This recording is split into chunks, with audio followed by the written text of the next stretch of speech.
We are here. We are here.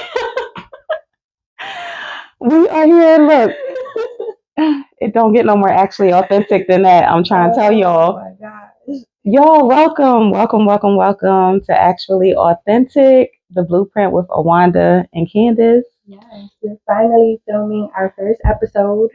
Yeah. So excited. Yeah, if y'all knew what today was like, just getting it together. Not even just today, like just today, the last couple of weeks, just trying to make sure that everything was just to our standard and just, we ain't want half step. Yeah. But we are here. It is Women's History Month. Yeah. So it's our first official episode. It's also the first Wednesday in Women's History Month. Mm-hmm. So we are just really excited to just talk to y'all. Yeah, and just really just spill it out. So what are we getting into today? We're just gonna talk about the things that we face as women in everyday life, And also I would say like just being a strong woman, like being an independent woman, like what is that like? Like I know what it's like for me. Oh, yeah. What is your experience of being a well, over the years, I mean, I've always been that. So it's not to say that I didn't have like weak moments sometimes or just moments where I felt defeated. But for the most time, I always felt strong. I just always been that since I was young. But over the years, you run into people who are intimidated by it. You could probably relate to that.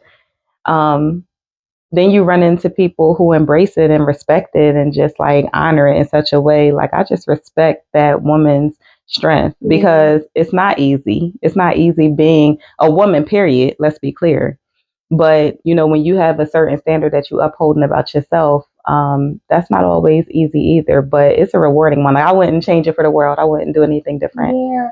I guess, you know what? I've kind of put down that whole title of like strong and independent because I feel like I have been that for a long time. I feel like that's something that was like instilled in me because my family is like predominantly women. Mm-hmm. So it's always like, have your own, like make sure you good, like do this. But that sometimes over time it can become taxing. But just being a strong person in general, right? Like I just being able to get through things and being able to like have your own thought process, make your own choices. I think that in itself is like something to be celebrated because so many people don't. They just follow. So question, do you feel like when you said it's taxing, like, just being strong, do you feel like it gets in a way where women struggle to like, I don't know the best way to put this because I definitely don't mean it this way, but kind of like know their place or when like they're in a relationship or something or when they in the corporate world or whatever their job is, it's hard for them to kind of like take a back seat, take direction. So I don't necessarily think you have to take a back seat or in any of those places, like in the workplace, relationship. I always think it's all about collaboration. Mm-hmm. But sometimes I feel like when you have that mindset of like, no, I need to be strong, I need to do everything on my own, you don't want to ask for help, right? Be it in the workplace, relationship, or whatever, you feel like I have to be able to do this on my own. And you can get a lot further with help, right? But so that's how I feel about it. I don't think that you should ever have to like bow down or take a backseat in any of those. I don't, like in business, I'm going to assert myself. I'm going to use my strong points. I'm going to be strong in what I'm strong in. Right. But the things that I know I'm not strong in, like I've learned over time to ask for help. I'm always like, Kim, you good at these spreadsheets. That ain't my thing. Right. Like I'll tell somebody in a minute, like I'm good at numbers. I'm good at ideas. I'm good at certain things. But when it comes to like, don't ask me to put something together because that's not my thing. And see, it's funny that you say that. It's a story behind that too. But I was so used to being single for a long time. Like before I met my husband, I was just so used to being single.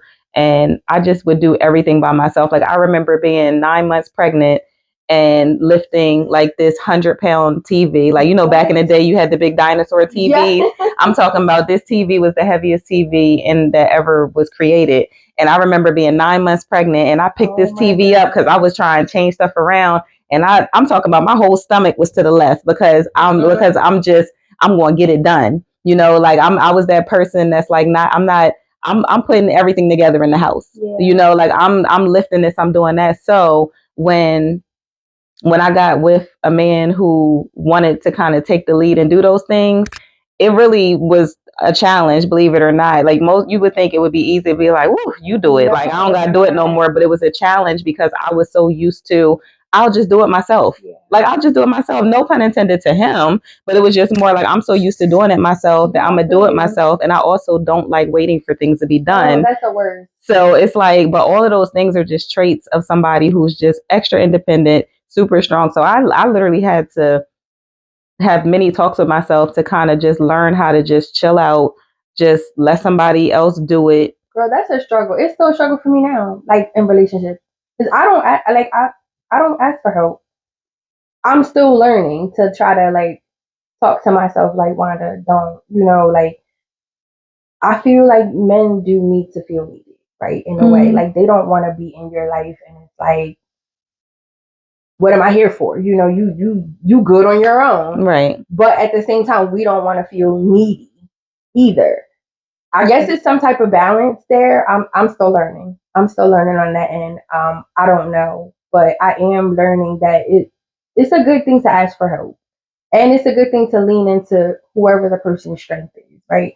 I've talked to a lot of people, even when we do business, that are like married, and this person is good at this, and this person is good at that. I don't think it's anything wrong with letting that person take the lead on what they're good at, right? If that's what you're great at, and we're a team, it's supposed to be a partnership, run with that. Like I trust you, right? But don't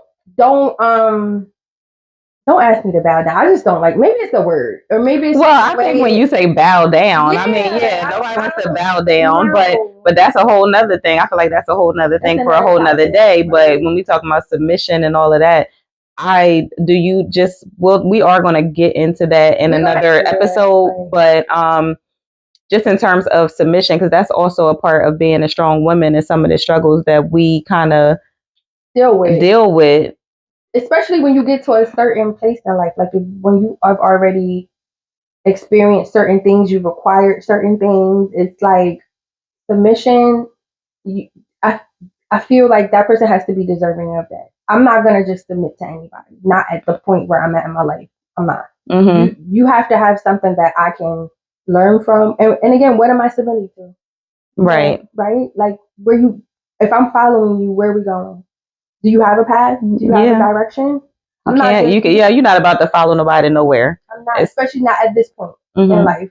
Maybe when I was 20 and I didn't have anything. But you probably didn't even do it then. I probably didn't. You have to ask there. You have to ask my ex-husband. He'll probably say no, Wanda didn't. Even back then, I feel like I probably was a little headstrong. I mean, I always been headstrong. I don't know. I just have, I feel like I have. It's when you are who you are, you're just gonna be who you are. It's nothing that you can do about that. So I'm a strong woman.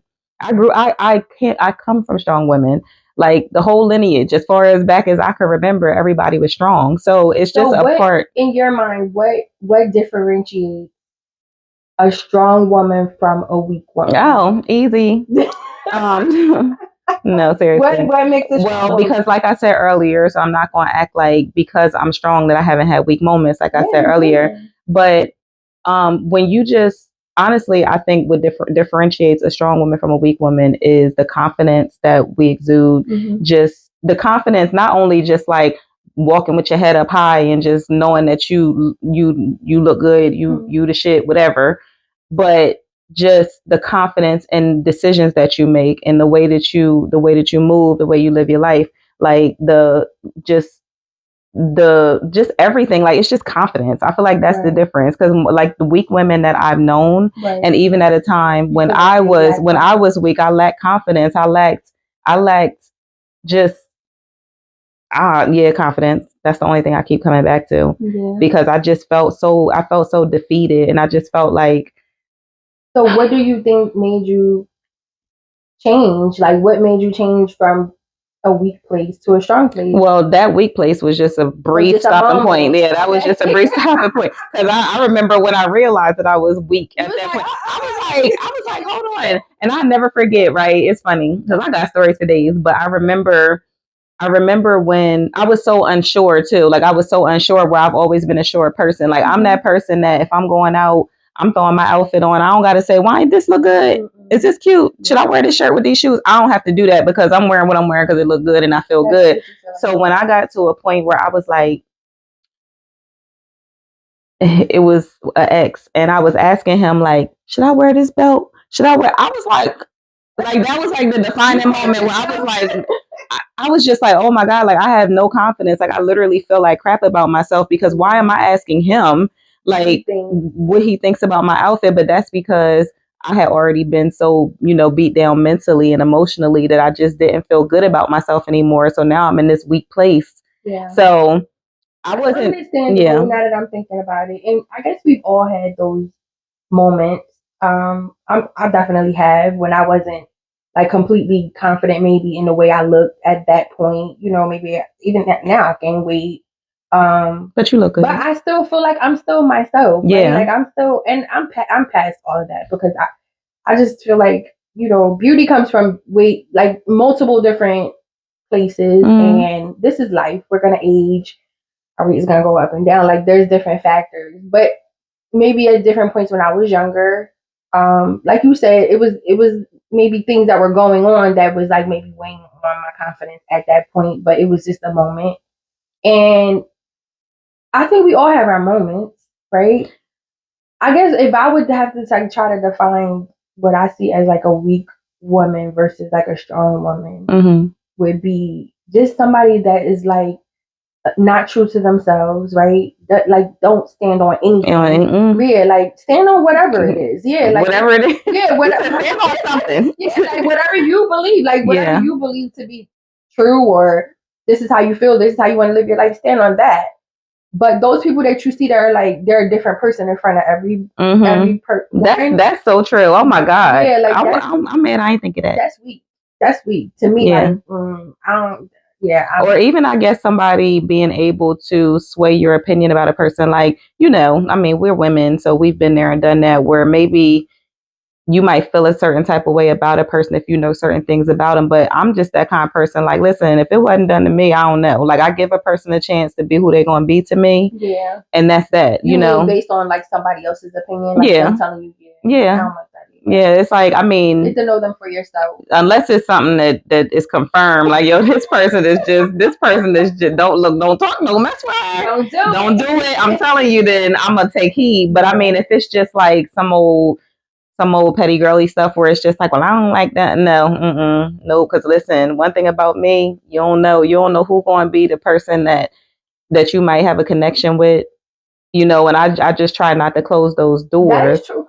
I told you the story about what I used to say, like you made me break my no new friend. Oh yeah.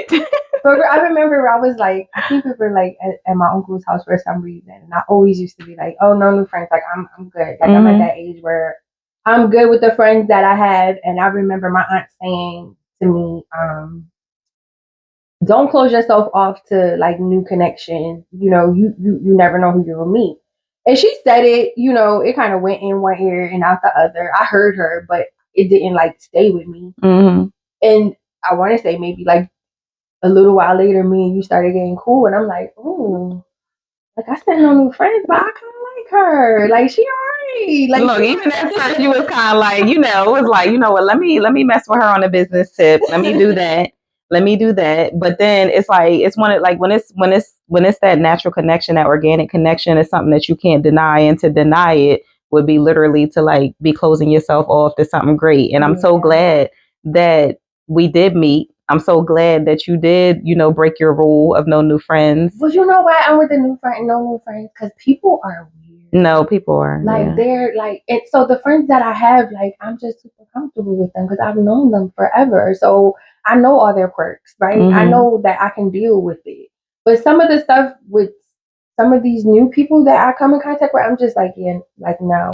I think it's like when you don't know why somebody's there? What do you want? Yeah, like, if I'm not really sure, like, what somebody wants, why you want to be my friend? Yeah, then I kind of, like, because I mean, to be honest, like, you and I, we met literally on a business tip. Like, we met on a business tip, and it was like, okay, but we also shared similar passions, business interests, all of those things. So it was like, listen, that's what you do. If you see somebody or you meet somebody that's doing like-minded, that's doing the same things you're doing, it's like, no, you're going to connect with that person. Yes. Because, so I also learned this too about old connections, is that you can outgrow them, right? Or sometimes they can hold you back, because you can have somebody that's been your friend for forever, right? Since you were young.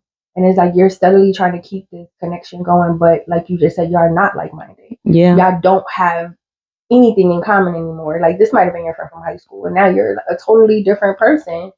And if you don't have that mutual respect, it's gonna be like a clash. But I feel like that's hard for people to do too. Like, I feel like almost like, especially with women, I feel like the relationships that we have is almost like the relationship with like a man. You know how like sometimes women have a hard time letting go of a man, or they hold on to it because they've been together so long, or they don't want to start over. I feel like it's the same thing with like friends, women as friends. It's like, you may have known somebody or been friends with somebody for 20 years, and you just know that y'all not really on the same type time anymore. But it's like, but that's my friend because I've known them for this long. And it's like, you almost feel bad. You almost feel bad about breaking that. But it's like, one thing I believe is it just naturally does what it's going to do. It just does. Like, if the conversations change, the like, I know for me, outing change. Like, if you're not into going to the club no more and they still are, then it's like, where do y'all meet, right? Or like, if you just, I know, like me, like, I will talk somebody's head off about business, because literally, I mean, besides my life, my husband, business, more business, and when I have my social life or when I'm traveling, like, that's kind of like my life, and I'm okay with that. But I don't really have a whole lot of time, A, to just like sit on the phone no more. B, to just talk about frivolous things, because to me, I'm like, when I'm sitting there talking about a whole bunch of frivolous stuff, I'm missing out on some kind of money. But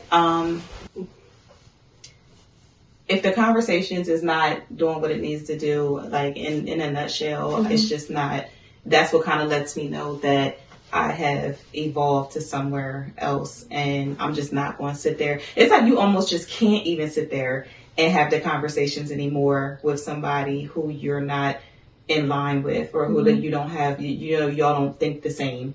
But if this is like, if this person is like one of your day ones, do you feel like you can tell them, like, I feel like our connection is not the same, or I feel like we're not on the same page, like, or you just kind of let it like organically die out? I mean, I think if it's a day one, I mean, as long as it's no like ill will, bad blood, nothing like that, then yeah, I feel like a conversation can be had, because it kind of just is what it is. You don't care, because to be friends, you don't have to have everything in line, right? It is what it is. Yeah. But what I do feel like too is like, sometimes there are those times when a person doesn't deserve for me to tell them. Like, I don't know if you've ever been in that situation, but I know I have. I've been in that situation before where it was like, I'm not about to explain to this person why I don't want to be their friend anymore, or why our relationship has run its course. It's just kind of like, have a blessed life, and that's what I'm going to do. And I don't feel like we need to have a conversation, because to me, the conversation is almost like if you are in a relationship and you dating somebody, or if there's something that I want you to do better, because I'm seeing this relationship moving forward, then yeah, I'll talk to you about it and we can have dialogue. But if I'm pretty much like it's a wrap, I mean, I don't feel the need for a conversation. I don't need to give you your closure on why, because that's all that is. If you have that conversation, it's giving somebody their closure. But I don't need that. I've never been the type of person to like need closure. So I'm thinking, like, as you're talking, I'm thinking about instances. That's probably where my mind is like spaced out. And relationships, I feel like once you're my friend, like, you're my friend. Like, you gotta really, really, really, really like violate me in order for me not to be your friend anymore. And so that's why I said, like, I think sometimes it is difficult when you've outgrown a person, or you've moved to a different level to like really end that, end that friendship. It is difficult, but getting back to our original point, that's a part of being a strong person, is knowing when something's not in line anymore, right? And if you can't, I guess, have a conversation about it and get it to a respectful place, then it probably is time to end it. It probably is time for you guys to go your separate ways, be that relationship or a friendship. So we just wanted to let everybody know, like, this is what you're going to get on this podcast is Candace and I, our real personalities. You'll get to know us because a lot of people just know us from dealing with us in business. You'll really get to know the inside of us. We're going to really dig in and give some stories. Yeah, just sharing our stories. We're definitely going to share stories and just like things that literally everybody goes through. Like, it's literally nothing that we've been through. It's nothing that you've been through, like that other people aren't also going through. And I think sometimes people forget that, like Awanda said, a lot of people know us through business. They know us through like seeing us travel, however they feel like they know us. And oftentimes people can forget that we are just human beings that go through the same things as everybody else. So that is what actually Authentic is going to be about. This podcast is just going to be real. It's going to be raw. It's going to be actually authentic. So, please, like we said, comment, definitely like, subscribe, share this with those that you love and that you want to, hear the information that we have to share. And because remember, sharing is caring, y'all. It is. Keep sharing it. Tune in on Wednesdays. We are going to have some guests. We are open to topics that you guys want to discuss. We have some topics that we already have lined up that we think are relevant to everyone's lifestyle that we're going to touch on. But we're definitely open to your feedback, and we're going to have some really good opinionated guests on here. But to kind of stir things up a bit. But it'll be a good time. So we really want to thank y'all for tuning in to our first episode of Actually Authentic, the Blueprint with Awanda and Candace. And we will see you next week. See ya.